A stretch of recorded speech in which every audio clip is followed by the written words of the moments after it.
بسم اللہ کرو جی ماما۔ اعوذ باللہ من الشیطان الرجیم، بسم اللہ الرحمن الرحیم۔ میں بوڑھے اور بیمار لوگوں کی آواز ہے جو سرکاری اداروں میں کام کر کے نکلیں، اپنی ہڈیوں کا جوس سوپ خون اس ادارے میں نچوڑ کے نکلیں۔ اس کا ہمیں بھٹو شہید نے ایک ریلیف دی تھی جس کا نام تھا AOBI۔ وہ کچھ عرصہ آپ کا جو موجودہ فرشتہ عذاب ہے جس کا نام اسحاق ڈار ہے، وہ دوبارہ لا کے آپ نے بٹھایا ہے۔ آج 3 تاریخ ہو گئی ہے، وہ AOBI ہمیں نہیں ملا۔ ہم گولیوں سے دوائیوں سے محروم بیٹھے ہوئے ہیں، ہم اس درد میں شدید مبتلا بیٹھے ہوئے ہیں۔ آج جو گولی 10 روپے کا پلتا تھا وہ 60 روپے کا ملتا ہے۔ آپ کے آنے کے بعد یہ ہوا کہ پہلے جو تھے اللہ ان کو غرق کرے، وہ تو ہمارا کفن نکال کر بھاگتے تھے۔ اب جو آئے وہ تو کفن بھی نکالتے ہیں اور ہمارے مردے کو نکال کے ڈوگی میں پھینک دیتے ہیں، پٹی میں پھینک دیتے ہیں۔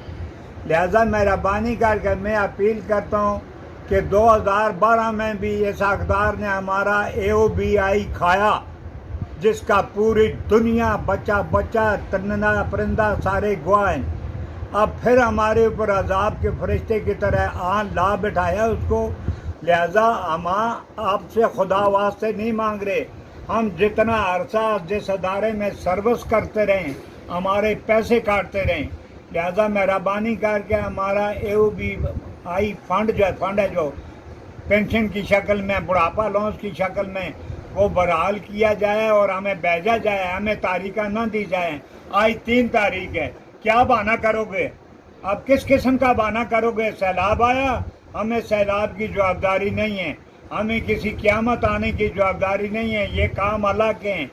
آپ نے ایسا بھی کبھی کیا ہے کہ آج ہم خوشحال ہیں، بجائے پہلی کے 29 کو 28 کو 30 کو آپ ہمیں دے دیں؟ نہیں، ایسا قانون کبھی بھی آپ اس کو قانون کی پابندی کرتے ہیں۔ اس قانون کی پابندی کیوں نہیں ہے کہ آج 3 تاریخ ہوگی ابھی تک ہمیں نہیں ملا؟ میں صبح سے سلطان آباد سے PIDC کے چکر کاٹ رہا ہوں، گولیاں دوائیوں کے لیے پیسے نہیں ہیں۔ لہذا مہربانی کر کے اسحاق ڈار صاحب کو بولو کہ پہلے اکیلا کمبر کا کینسر تھا، اب میرا خیال ہے کہیں پاؤں سے لے کے سر تک کینسر نہ ہو۔ غریب بوڑھے لوگوں کے منہ سے میڈیسن کا گولی آپ نے کھینچا۔